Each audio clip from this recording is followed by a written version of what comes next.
Vaccine आप तक कब पहुंचने वाली है और कहां से पहुंचने वाली है यह तो आप अब तक जान चुके हैं, लेकिन क्या आपको पता है कि जहां से वैक्सीन बनेगी वहां से आप तक ये किस रूट से पहुंचेगी।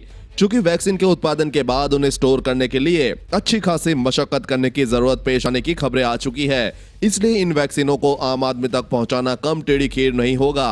आइए जाने कि कैसे कोरोना वायरस का टीका सुरक्षित ढंग से ट्रांसपोर्ट किया जा सकेगा। सिर्फ कोविड-19 ही नहीं, पहले भी वैक्सीनों का ट्रांसपोर्टेशन अच्छी खासी चुनौती रहा है, क्योंकि जरूरत से ज्यादा गर्मी, ठंडक या रोशनी के कारण वैक्सीन नष्ट हो सकती है।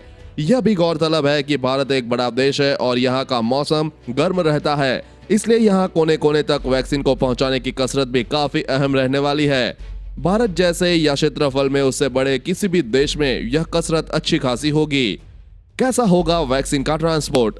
इम्यूनिटी डेवलप करने वाली वैक्सीन के लिए एक पूरी कोल्ड चेन तैयार की जाती है, जिससे उसे फैक्ट्री के उस सिरिंज तक पहुंचाया जा सके जिसके जरिए आपके शरीर में वैक्सीन जाएगी। ट्रांसपोर्ट के रूट में सबसे पहले वैक्सीन की फैक्ट्री से उन ट्रकों में लोड की जाती है जो पूरी तरह से रेफ्रिजरेटेड होते हैं।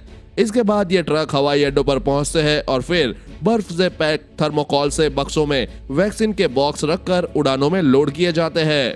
किसी दूसरे हवाई अड्डे पर अनलोड होकर उसी तरह के ट्रकों से वैक्सीन सरकारी मेडिकल स्टोरों के डिपो तक पहुंचती है, जहां कोल्ड स्टोरेजों की सुविधा हो। भारत में 4 दिशाओं में करनाल, मुंबई, कोलकाता और चेन्नई में ऐसे डिपो है। यहां से राज्यों के स्टोर और फिर जिलों के स्टोर तक वैक्सीन पहुंच जाती है। जिले के मुख्यालय से वैक्सीन प्राथमिक स्वास्थ्य केंद्र और सामुदायिक स्वास्थ्य केंद्रों तक पहुंचती है। छोटे केंद्रों में वैक्सीन को सामान्य घरेलू रेफ्रिजरेटर या फिर डीप फ्रीजरों में स्टोर किया जाता है। इस पूरी चेन में ध्यान रखने की बात यह है कि अगर कभी कोल्ड चेन में कोई रुकावट आई और वैक्सीन सही तापमान नहीं मिला तो वैक्सीन की क्षमता या असर कम हो सकता है। किस वैक्सीन के लिए कितना तापमान? दुनिया भर में कोविड से लड़ने के लिए कारगर वैक्सीनों में सबसे पहले फाइजर बायोएनटेक की वैक्सीन की बात की जाए तो -60 से -90 डिग्री सेल्सियस के तापमान पर स्टोर करने की जरूरत पेश आएगी, और भारत में इस स्टोरेज की सुविधा है ही नहीं।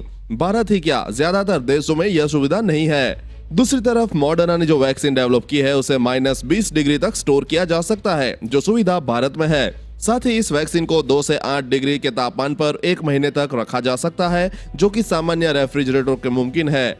इस लिहाज से यह वैक्सीन भारत और ज्यादातर देशों के लिए मुफीद है, लेकिन भारत में इस तरह की स्टोरेज की सुविधा भी सीमित है। इससे पहले पोलियो की वैक्सीन को भारत में -20 डिग्री तापमान में रखा गया था।